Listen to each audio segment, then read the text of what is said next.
আরজিকরের আর্থিক দুর্নীতির তদন্তে তেড়ে ফুঁড়ে ইডির সন্দীপ ঘোষের পৈতৃক বাড়িতেও হানা ইডির। সন্দীপের হাতিয়ারার বাড়িতে ইডির তদন্তকারী আধিকারিকরা।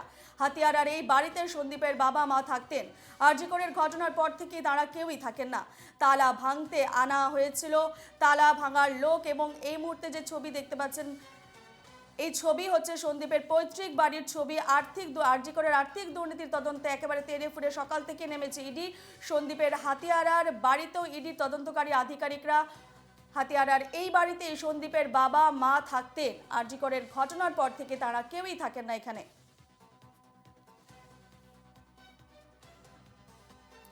ফোনলাইনে আমরা পেয়ে গেছি আমাদের প্রতিনিধি সুস্মিত মজুমদারকে। সুস্মিত, যেমনটা আমরা জানি সকাল থেকে একেবারে 3টি জায়গায় ইডির তল্লাশি অভিযান চলছে, তার সঙ্গে সন্দীপের পৈতৃক বাড়িতেও ইডির তল্লাশি অভিযান।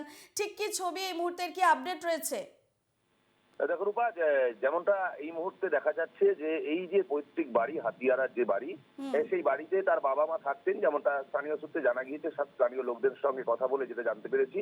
এবং সন্দীপ ঘোষ তিনি মাঝে মধ্যেই আসতেন, এবং বিশেষ করে পুজোর সময় তিনি এখানে আসতেন, পুজো হতো এই বাড়িতেই, যেমনটা জানা গিয়েছে। এবং এই জায়গাতে একাধিকবার তিনি এসেছেন এবং এই বাড়িতে তিনি থাকতেন। এই আর্যিকর কাণ্ডের ঘটনা হওয়ার পর থেকে তাকে বেশ কিছুদিন এখানেই দেখা গিয়েছে, সকালবেলা তিনি এখানে আসতেন, যেটা কিন্তু স্থানীয় সূত্রে জানা গিয়েছে।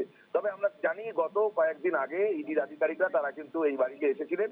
আসার পর বেশ বাইরে থেকে তালা মারা ছিল, বেশ খানিকক্ষণ তারা অপেক্ষা করেন। অপেক্ষা করার পর কোনোভাবে যে এই বাড়ির কেয়ারটেকার বা এই বাড়ির লোকজন তাদের সঙ্গে কোনোভাবে যোগাযোগ করতে পারেন না, এবং তারপর তারা একটি নোটিশ সেখানে টানিয়ে দেয়। নোটিশ টানিয়ে দিয়ে তারা বেরিয়ে যান। আজ কিন্তু কাক ভোরে অর্থাৎ সাত সকালে তারা চলে আসেন, ঠিক 6টা সাড়ে 6টার সময় আধিকারিকরা তারা আসেন। সেখানে এসেও কিন্তু বেশ খানিকক্ষণ সেখানে দাঁড়িয়ে থাকেন, ওয়েট করেন, এবং তারপর কেয়ারটেকার আসেন। প্রায় মিনিট 40 পর কেয়ারটেকার আসে।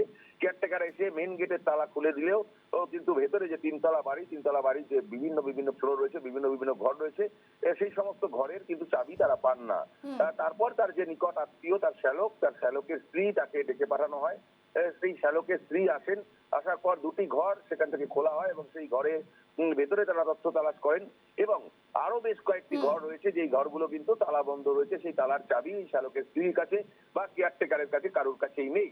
সন্দীপ ঘোষের বাবা বা মায়ের সঙ্গে যোগাযোগ করতে না পারায় ইডি আধিকারিকরা তারা আইন অনুযায়ী যে তালা ভাঙার যে লোক রয়েছেন, সেই তালা ভাঙার লোককে ডেকে নিয়ে আসা হয়েছে।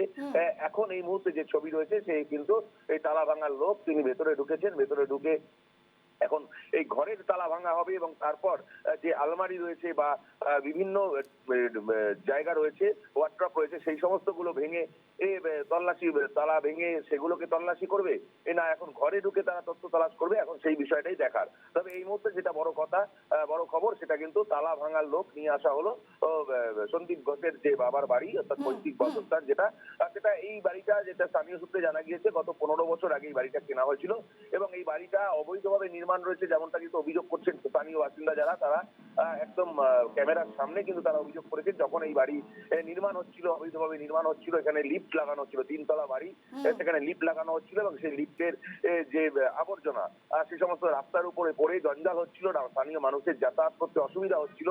তো তখন স্থানীয় মানুষরা যখন অবজেকশন করেছে, তখন তিনি কিন্তু প্রভাব খাটিয়েছেন, অর্থাৎ তার বডিগার্ড, তার সিকিউরিটি গার্ডরা সেখানে এসে দাঁড়িয়েছিলেন, এবং তাদের ধামা চাপা দেওয়ার চেষ্টা করেছেন, এবং সেই তাদেরকে চাপা দেওয়ার চেষ্টা করেছে, তাদেরকে বাধা দেওয়ার চেষ্টা করেছেন, এবং তারপর কিন্তু এইভাবেই অবৈধ নির্মাণ চালিয়ে গিয়েছেন এই সন্দীপ ঘোষ এবং তার বাবা, এমনটাই কিন্তু অভিযোগ করেছে স্থানীয় লোকজন। রূপা, ধন্যবাদ সুস্মিত।